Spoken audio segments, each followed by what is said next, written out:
So ఇది రాజకీయం చేయడానికి కేటీఆర్ గారు ముందుకు రావద్దు. దాని నిజానిజాలు తెలుసుకోవాలి. వాస్తవ ముద్దాయిలు ఎవరైనా సరే ఎవరిని కాంగ్రెస్ పార్టీ అయినంత మాత్రాన వదలదు, బీఆర్ఎస్ అయినా వదలదు, లేకపోతే వాళ్ళ కుటుంబ కక్షల్లో అయినా కూడా ఎవరిని వదిలేది లేదు. కానీ దీన్ని రాజకీయం చేసి కాంగ్రెస్ హత్య రాజకీయాలను ప్రేరేపిస్తుంది అని అంటే మాత్రం దాన్ని, ఎందుకంటే కాంగ్రెస్ పార్టీ విధానం కూడా అది కాదు. కాంగ్రెస్ పార్టీ సేవ చేయడానికి పోయి బలైన కార్యకర్తలు ఉన్న పరిస్థితులు చూసినాం మేము. కాబట్టి మొన్నటికి మొన్న జరిగిన సంఘటనలు కూడా ఎంతోమంది నష్టపోయిన పరిస్థితి. కాబట్టి అలాంటి రాజకీయాలు కాంగ్రెస్ పార్టీ చేయదు. మీరు ట్యాక్స్ల విషయం వస్తే మీకు ఏ అంశంలో ఎక్కడ ఒక డౌట్ వచ్చినా కూడా డెఫినెట్గా అది భట్టి గారు క్లియర్ చేయగలుగుతారు, రేవంత్ రెడ్డి గారు చెప్పగలరు. మీరు సహేతుకంగా ఆధారాలతో మీరు బయట పెట్టండి. దాని విషయంలో ప్రజలు గమనిస్తారు కదా, మేము వాటిని సపోర్ట్ చేయడము డిమోరల్ చేయడము అవసరం ఎందుకు. కాబట్టి ఇవన్నీ కూడా వాళ్ళు పాపం ఈ మన ఎమ్మెల్సీ ఎన్నికల్లో వాళ్ళ క్యాండిడేట్ గెలిపించుకోవడానికి ఒక కొత్త డ్రామా మొదలుపెట్టిండ్రు. ఆయన వచ్చి ప్రధానమంత్రి వచ్చి అనిపోతారు కదా RR RRR ట్యాక్సులు అని. బీజేపీ వాళ్ళకు బీఆర్ఎస్ వాళ్ళకు తెలిసింది ట్యాక్సులే.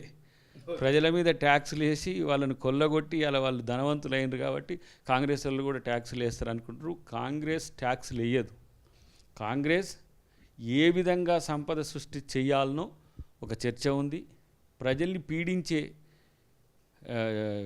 రెవెన్యూస్ కాకుండా ప్రజలతో సామరస్యంగా ఉంటూ ప్రజల కోసం చేసే పనులు ఎక్కువ ఉంటాయి. కాబట్టి ప్రజలకు ట్యాక్సులు కూడా తగ్గి, ఇప్పుడు చూడు 500 మీరు 1200 ఇస్తే మేము 500 గ్యాస్ సిలిండర్ ఇస్తాము.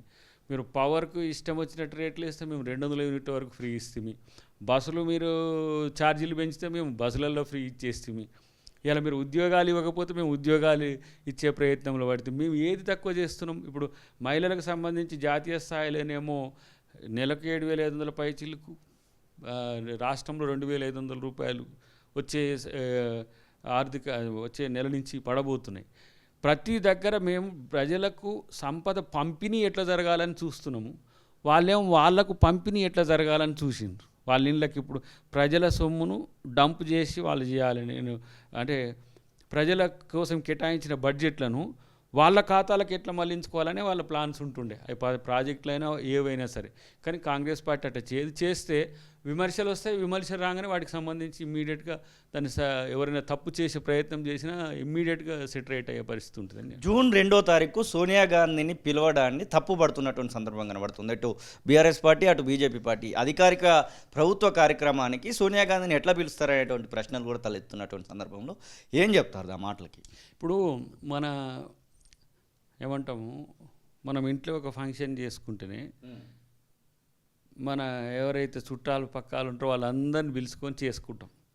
లేదంటే మన రిపబ్లిక్ డేనో లేకపోతే స్వాతంత్ర దినోత్సవం రోజు ఏం చేస్తాం, ఇతర దేశాల ప్రధానమంత్రులను ప్రెసిడెంట్లను పిలుచుకుంటాం. ఇవాళ తెలంగాణ వచ్చి ఒక 10 సంవత్సరాలు అయినప్పుడు వారి యూపీఏ చైర్పర్సన్ ఆమె తర్వాత ఇప్పుడు రాజ్యసభ సభ్యురాలు, ఆమె తెలంగాణ ఇచ్చిన తల్లిగా తెలంగాణ సమాజం కీర్తిస్తుంటుంది. అలాంటప్పుడు సోనియా గాంధీ గారిని ఇక్కడికి పిలిస్తే కిషన్ రెడ్డి గారికి ఏం సమస్య వచ్చింది? మా మోడీని పిలవమని అడగండి ఈ దేశ ప్రధానమంత్రిగా. ఎందుకంటే తల్లిని చంపి బిడ్డను బతికిచ్చిండ్రన్న మోడీని పిలవమని చెప్పండి. లేదు ప్రజాస్వామ్యాన్ని ఖూనీ చేసి సీకట్ల తలుపులేసి తెలంగాణ బిల్లుని చేసినామన్న మోడీని పిలవమని చెప్పండి. మీకు ఇంత ఎందుకు అక్కసు సోనియా గాంధీ గారి మీద? సోనియా గాంధీ బలిదేవత అంటాడు, సోనియా గాంధీ ఇంకేమంటాడు ఆయన దయ్యమే అంటాడు. అంటే తెలంగాణ ఇవ్వడం వల్ల సోనియా గాంధీ దయ్యమైంది ఆయనకు. ఇప్పుడు తెలంగాణ ఇవ్వడం వల్లనే ఆయన ఇప్పుడు ఈరోజు అధ్యక్షుడైండు, కేంద్ర మంత్రి పదవి వచ్చింది తెలంగాణకి. లేకపోతే ఉమ్మడి ఆంధ్రప్రదేశ్లో అయితే వచ్చునో రానో చెప్పలేము. కానీ ఆ రోజు సరే కిషన్ రెడ్డి గారి విషయంలో నేను తెలంగాణ ఉద్యమకారుడు అంటానికి ఏమాత్రం సంశయించను.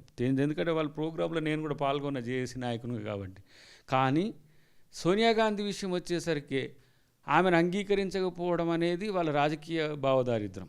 ఇంకోటి ఈ దేశ మహిళల పట్ల ఈ దేశ నాయకుల పట్ల వాళ్ళకుండే సంస్కారానికి అది ప్రతీక, వాళ్ళకు చూపించే కుసంస్కృతికి అది ప్రతీకగా నేను భావిస్తాను. మాట్లాడితే మహిళల పట్ల మాకు గౌరవం ఉందని దయ్యమని సోనియా గాంధీ గారిని అనొచ్చా? మళ్ళీ మనం మాత్రం మోడీనో అమిత్ షాను అనొద్దు, ట్రోల్ చేస్తారు సన్నాసి గాళ్ళు అంతా. మళ్ళీ వాళ్ళ బూత్ రాజాలు చూస్తే వాళ్ళు మనుషులా లేకపోతే విచిత్రమైన జీవులా అనిపించేటట్టుగా ఉంటారు. అట్లాంటి వాళ్ళని తయారు చేసుకుంటు కిషన్ రెడ్డి. కాబట్టి వాళ్ళ సంస్కృతి మనకు తెలుస్తున్నది. కాబట్టి మేము సోనియా గాంధీ గారిని గౌరవిస్తాం. ఎవరో చాలామంది మిత్రులు కేసీఆర్ గారిని కూడా పిలిస్తే బాగుంటుంది, ఆయన కూడా తెలంగాణ ఉద్యమం చేసిండు కదా. కేసీఆర్కు సన్మానమే చేస్తున్నటువంటి ఒక ప్రచారం కూడా జరుగుతూ ఉంది. నేనేమంటా, వ్యక్తిగతంగా ఆయన పార్టీ పరంగా అయితే ప్రతిపక్ష నాయకుడు, గౌరవ హోదా ఉంది, ఉద్యమకారుడు. నేనేం దాన్ని అయితే వ్యతిరేకించా. ఇట్లనన్నా ఆయన కొంచెం మనసు మారాలని. ఎందుకంటే తన పార్టీ తన నాయకులు ఇతర కాకుండా, ఇప్పుడు రేవంత్ రెడ్డి గారు చూడండి, ఫస్ట్ తనకు గాయమైందనగా ఇమ్మీడియట్గా స్పందించి వెంటనే పోయిండు. అయినా కూడా వాళ్ళ వ్యవహార శైలిలో మార్పు రాలేదు. అది వాళ్ళ ఇష్టం. వాళ్ళు అట్లా ఉండాలనుకోవడం. ఇప్పుడు కేటీఆర్ ప్రతిసారి వచ్చి ఒక మాటలు మాట్లాడి కాంగ్రెస్ని గెలిపించిపోయినట్టుగానే వాళ్ళ వ్యవహార శైలిని మార్చుకోమని చెప్పే హక్కు మనకు లేదు. ఇట్లా ఉండాల్సిన బాధ్యత వాళ్ళకు ఉంది, వాళ్ళు ఉండలేరు. కానీ కేసీఆర్ గారిని పిలిస్తే మా ప్రభుత్వం కూడా మంచి పేరే వస్తుంది. తర్వాత ఇప్పుడు దేశ ప్రధానిగా ఏదో మోడీ గారిని పిలిస్తే నష్టమైంది. ఇప్పుడు ఇంత పెద్ద దేశంలో ఒక రాష్ట్రం ఎట్లానంటే అది దాని విషయంలో డిస్కస్ చేయండి, అదొక డిమాండ్ పెట్టండి, నష్టం లేదు. కానీ సోనియా గాంధీ గారిని పిలవడాన్ని వ్యతిరేకించడం అయితే మాత్రం నా దృష్టిలో అది మంచిగా అనిపిస్తలేదు. అసలైన తొలి వెలుగు. ఫాలో వాట్సాప్ @తొలి వెలుగు అఫీషియల్.